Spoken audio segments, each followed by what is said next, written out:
क्या आप जानते हैं दुनिया में लगभग 15% लोग माइग्रेन की प्रॉब्लम से अफेक्टेड होते हैं।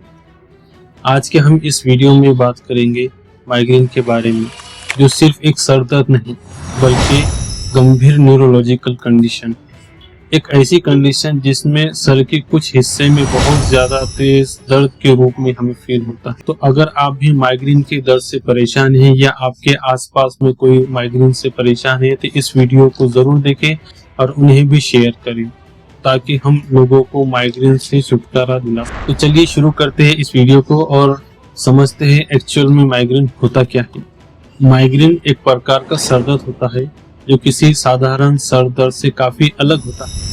ये एक न्यूरोलॉजिकल कंडीशन है जिसमें ब्रेन के कुछ पार्ट्स हाइपर एक्टिव हो जाते हैं और से जो है तो बहुत ज्यादा सर दर्द होता है। अगर सिम्टम की बात की जाए तो माइग्रेन में सबसे पहले सर के आधे हिस्से में बहुत ज्यादा सर दर्द होता है और इस दर्द की वजह से कई लोगों में हाइपर सेंसिटिविटी भी पाई जाती है, जैसे कि तेज रोशनी और तेज आवाज या फिर शोर शराबा। इसकी वजह से दर्द के दौरान पेशेंट बहुत ज्यादा चिड़चिड़ हो जाता है और कुछ बर्दाश्त नहीं कर पाता है, हर चीज को लेके बहुत सेंसिटिव हो जाता है।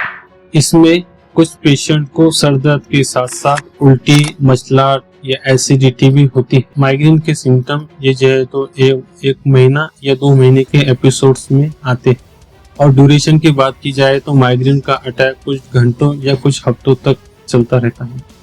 माइग्रेन के पेशेंट दर्द की वजह से अपने काम और पर्सनल लाइफ में ज्यादा अफेक्टेड होते हैं और इन्हें जो है तो सही तरह से नींद भी नहीं आ पाती है।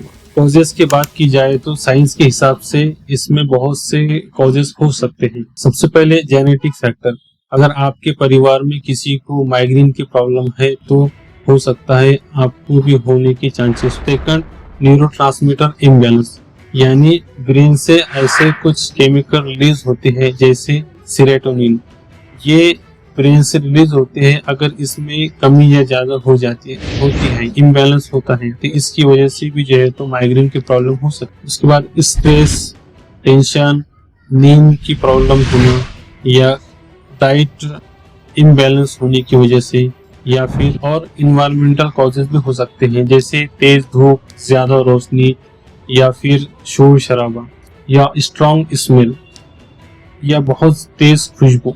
अब हमने माइग्रेन के बारे में तो जान लिया कि क्या होता है, कैसे होता है, लेकिन अब सवाल ये है कि इसे ठीक कैसे करें। तो अगर ट्रीटमेंट की बात करें तो होम्योपैथी में इसका सबसे बेहतरीन रिजल्ट, ये होम्योपैथी से परमानेंटली ठीक हो सकता है। माइग्रेन से रिलेटेड ठीक हुए पेशेंटों में से आज हम एक पेशेंट की केस लेंगे और जानेंगे कि हमने किस तरह से पेशेंट को ठीक किया, क्या दवाई दी, किस तरह से दवाई दी और वो कितने दिनों में ठीक हो चुका है। तो चलिए एक केस स्टार्ट करते हैं। एक 25 साल का लड़का क्लिनिक में आया और कहने लगा कि मुझे माइग्रेन की प्रॉब्लम है। ये प्रॉब्लम लगभग 2 साल से है, मेडिसिन लेता हूँ तो आराम मिल जाता है लेकिन फिर से दर्द होता है। जब ये दर्द होता है तो दर्द बहुत तेज होता है, इसमें इतनी तकलीफ होती है कि मैं कुछ बर्दाश्त नहीं कर पाता हूँ, ना मुझे लाइट की रोशनी बर्दाश्त होती है, ना मुझे घर में भी कोई आवाज आ रही हो या शोर शराबा है या बाहर की कोई आवाज आ रही है तो मुझे भी बर्दाश्त नहीं होती। मैं इसी कंडीशन में जो है तो घर के अंदर लाइट, दरवाजे, खिड़की सब बंद करके चुपचाप अंधेरे में सो जाता ताकि दर्द में कुछ आराम मिल सके। लेकिन दर्द में कुछ आराम नहीं मिलता है, लेकिन और चिड़चिड़ापन ज्यादा हो जाता है। इस दर्द की वजह से मैं ना अच्छी तरह से काम कर पाता हूँ और ना सो पाता हूँ। बहुत परेशान हूँ इस दर्द को लेके। कई ट्रीटमेंट करा हूँ लेकिन ऐसा आराम नहीं मिल पाता है।